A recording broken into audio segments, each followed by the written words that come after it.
This is The Ultimate Mind with Dr. Alok Trivedi, aka Dr. Rewire. Are you ready to unlock the full potential of your health, your wealth, and your relationships? Welcome to The Ultimate Mind, where we dive deep into the world of biohacking, metabolic health, functional well-being, and the money mindset. Each week, you're going to be hearing from enlightened conversations with thought leaders that'll give you the insights, the strategies to help you reshape your life, achieve your dreams, and of course, unlock the ultimate potential of your mind. Connect with us on the social in the links below.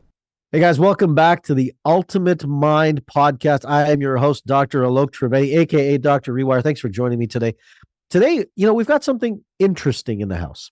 We've got a conversation we're about to have with someone who's been around the world of nutrition, chiropractic, holistic health, but has built a business in a network marketing model to be able to succeed in that capacity, but also build a business in a brick and mortar type capacity in a nutritional practice as well. She's an entrepreneur by nature, but she's a healer by genetics, it seems. She's had years and family generations of chiropractors and healers in her life, and she's taken that to create a form of her own. She's got 10 years of experience in nutritional counseling. She consults chiropractors. She co-owns Endless Blessings Wellness Center since 2015 and is crushing it, let me tell you, by doing over 600,000 in sales monthly. She assists women in order to thrive themselves by supporting emotional health and decreased environmental stress. Please help me welcome my guest today, Miss Becky Webb. Becky, thanks for being here. Thanks so much for having me. I appreciate your time. Look, I'll dive right into this, the bottom line of this thing, right? Like, you obviously love health. You can tell. There's no question. Yeah, I mean, I think the body's fascinating. It's just everything about it is fascinating and it works so well together. I guess when you look at the world of health and the ultimate mind, because that's what we're here to talk about, is like, how do you see essential oils and nutrition? How do you see that increasing someone's performance and their mental strength and their mental aptitudes? Well, essential oils, there's plenty of scientific studies on essential oils and how they cross the blood-brain barrier, how they, improve mental performance, just even how those scents work in the brain. Yeah. Our amygdala, our emotions, they work together so well, and essential oils do a lot of that. And then, of course, I mean, we know that we need certain nutrients to thrive too. So nutrition, nutritionally, if we're getting the right nutrients and absorbing those nutrients, then the brain can operate at a much higher capacity. You mentioned a little while ago while we were offline here that you said that your father was a chiropractor, your grandfather was a chiropractor, and so you got this lineage of chiropractors in there, but you chose not to be one. Am I correct? I chose not to be one. Sometimes I look back and kind of wish that I might have gone down that route, and it just didn't seem like an opportunity at the time. And then I have 3 kids. So then I went into being a mom and thought, at the time we didn't live anywhere near somewhere where I could go to chiropractic school, since that's a very hands-on profession, right? No so pun I don't know. intended. There's so no much pun great... intended, of course. Right. But my dad always had so much knowledge about the body. And I just feel like there's so many amazing modalities out there that can really give, so much to health. I think it's great. I think it's great that you're not doing chiropractic, to be honest with you. Okay. How come? Because the reality is that, like, there's chiropractic, but then you can take the principles of what you've learned and apply it to different tools. Like my daughter, she is not going to chiropractic school, but she's in neuroscience. Right. And she's going to take neuroscience and she's going to do amazing things with that in the world.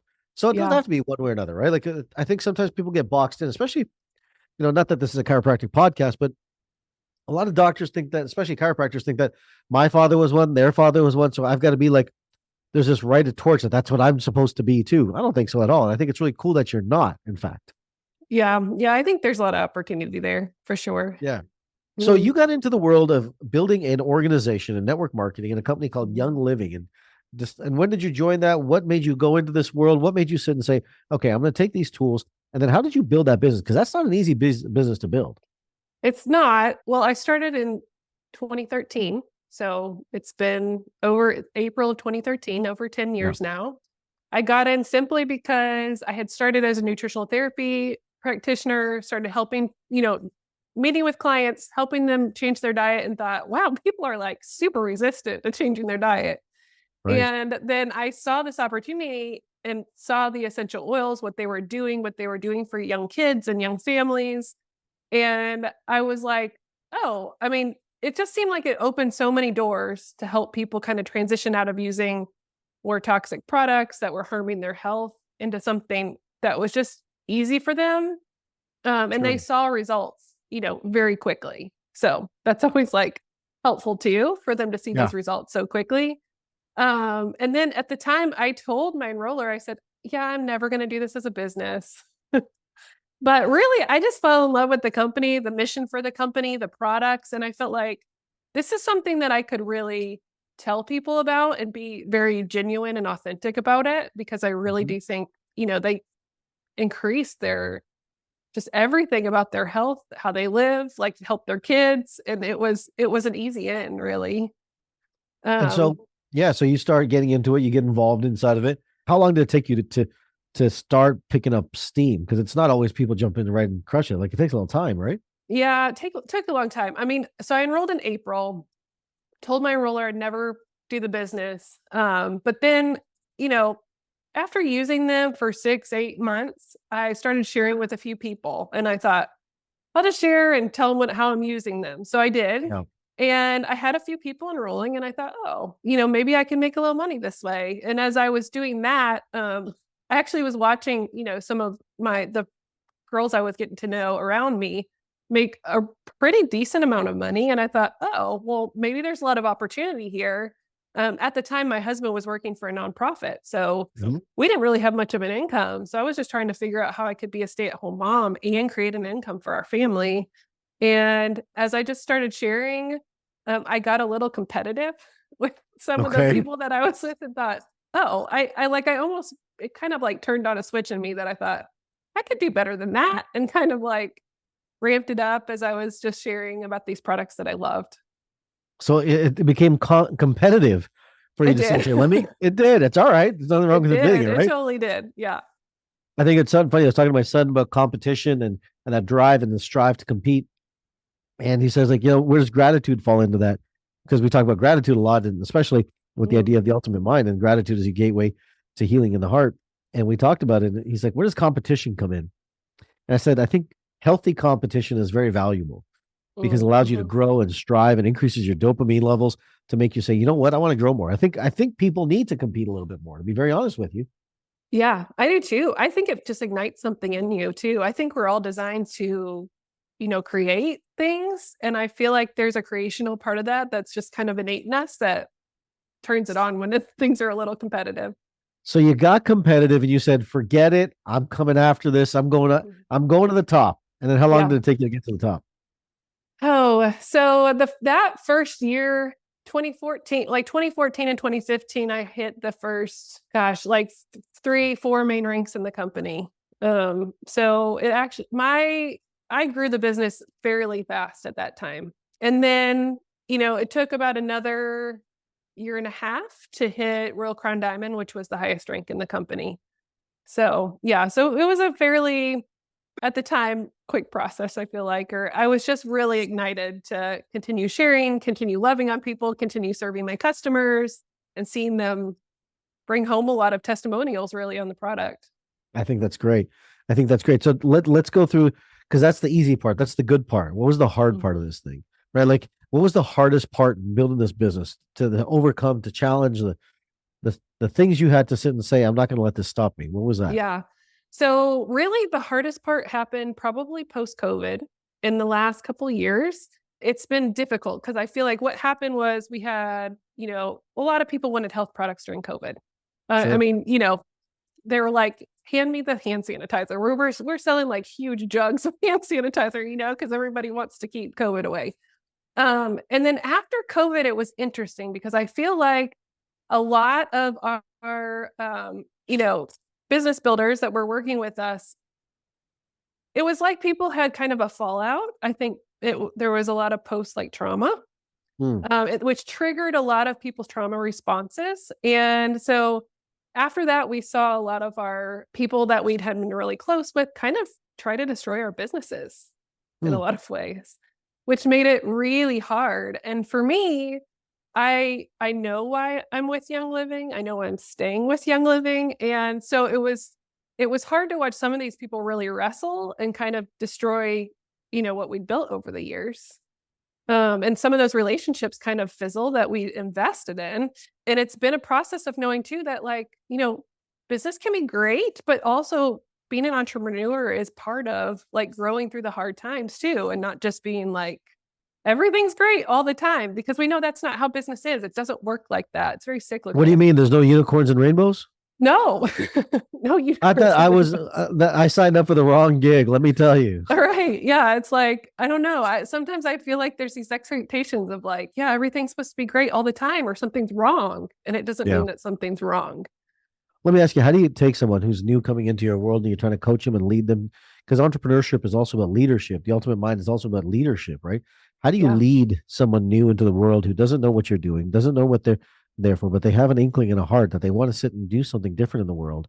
How do you guide them? How does your leadership path for you? How do you lead someone there? I think some of it is setting an expectation for them to know that, things can be great in business and good things will happen, but also like, it's not always unicorns and rainbows. I think setting those expectations is a big part of leadership.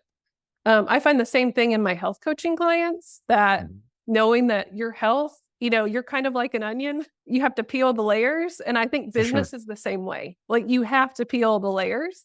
Sometimes things are great. Sometimes those layers are kind of stinky, like just get them off, and that's part of the process. So in leadership, I mean, I think over the years, as I've grown as a leader, that's kind of really a big theme, is how can I really set these expectations? How can I, discuss it with my leaders along the way? How can I help them grow through the bumps that I've grown through as well? And know that, we can't say that everything's great all the time. So when you look at leadership, like how do you lead other leaders, right? Because leadership is about leading leaders. How do you lead other leaders? Like how do you, like they gripe, they moan, they complain. How do you lead them? And do you nurture them? Do you challenge them? Do you fight them? What's your path? Yeah, well, I try not to fight them. Sometimes it's necessary, I think. Sometimes it might be necessary. Yeah. I try not to fight them. I try to find a common ground with them. I feel like a lot of times I want to find a common ground. I also want to I want to be honest and open and authentic, but I want to also avoid that like toxic positivity. Yeah. Which I think sometimes we're like, just get over it. And sometimes you need to get over it. But also sometimes, we also need to just like deal with the hard stuff. I mean, part of leadership, part of dealing with, like interacting with leaders, I think part of healing in general is also being honest with how you feel about things and being able to have conversation, be able to talk about those things openly, but also come back to a place where you're a problem solver and you're looking for solutions. So when you're looking at it and you're solving the problems, you're helping teams grow. Now you've got this part of your business that's running, that's operating, and you've kind of hit this idea of scalability at some level, right? Where you can leave that and you're doing something else. How do you manage to be able to manage both of them? Yeah, that has been really interesting. Up until recently, those businesses have been very separated. While I've had clients come in that I've met through my Young Living business, I've been trying to find a good way to kind of marry those businesses a little bit more. I am coming out with a 12-week program. And I mean, that 12-week program is to help women who feel burnt out, who feel exhausted, who feel stressed, to stop chasing those symptoms. And what I hope to bring in is a lot of my knowledge over the years from everything that I've worked with my clients over the years. And then as well as a lot of, those tools as far as essential oils and how to use them and how to, help support your body with those too. So what would be one of the tools you'd sit and say, okay, so like I come in, I'm a burnt out female, I'm tired, I'm exhausted. What would you sit and say was one of the best tools you've ever found to be able to help someone? Well, one of the best tools is really to start supporting your nervous system and calm your nervous system. A lot of that can be done through breath work. You can do it through essential oils. You can use herbals to start to calm the body and start to remineralize the body. I also work a lot with minerals. And what I've seen is a lot of times when you're so stressed, your you're losing minerals at a very quick rate. They're kind of flying out of your hair and the rest of their parts of your body. And if you can calm your nervous system down, you can hang on to a lot more of your nutrients. And then you can also... Why is that? Why are you saying that? If you calm your nervous system down, you're going to hold on to more of your nutrients? Because I'm sure you're burning your reserves. you're burning your reserves when you're in this constant state of fight or flight. Yeah. So, you're in that constant state and your body's doing what it can to live. And so everything's going offline. Your reserves are burning through quickly.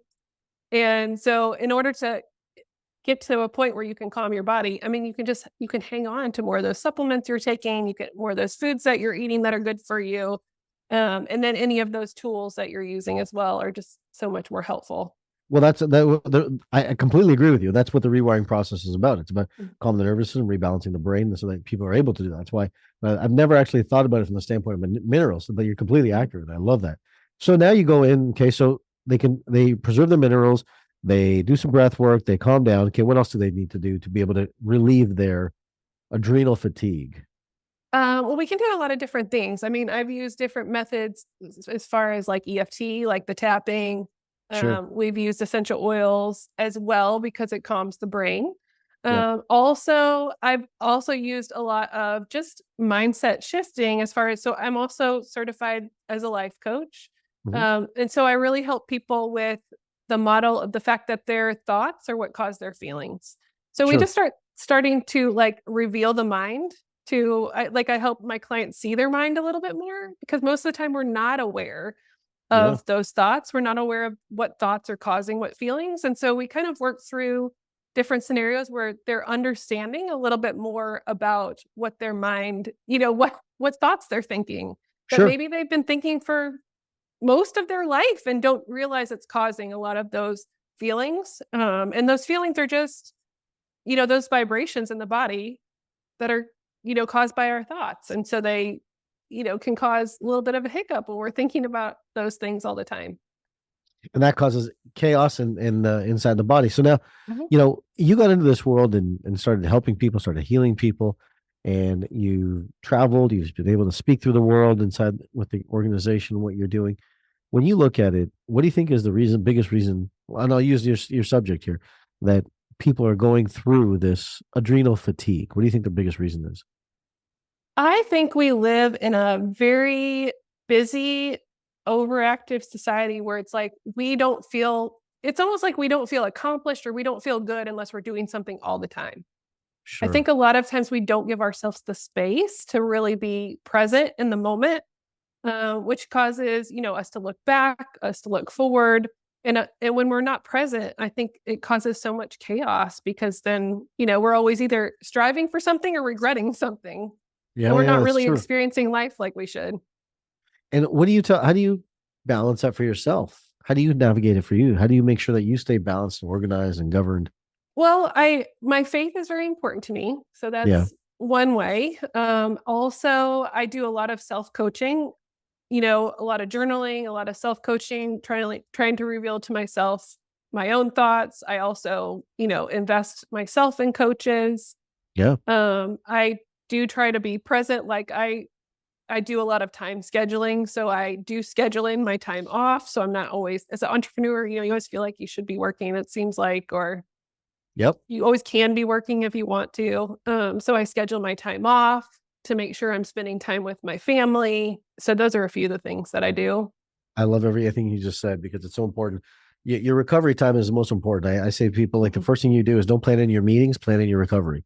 Yeah. Plan in the time you stop. I learned that from Dan Sullivan a long time ago. Is that you plan in your rest and your recovery before you plan in your work, because the work will Yeah. always be there. Right. It'll always be there and you can always create more. This is it. So, This is it. No matter what you do. yeah. So what's next for you? You're going to create this course. You're going to bring this out in January of 2024 and let the world be able to heal and women be able to heal. Where can they get more information about the course and the work that you're doing? So you can go to my website, beckyjwebb.com. There's a quiz there that they can take and kind of see like where they are on their scale of burnout. So you can go there. You can also find me. I'm pretty active on Instagram. You can go to Becky J. Webb there and find some more information there. And then you can find me on Facebook too. I love it. Becky J. Webb, we'll put in the show notes for you, for everyone inside of this. I like asking this question at the end. 30 seconds left in your life. What do you want to make sure you leave to the planet? What are the wise words of wisdom you like to leave to the world?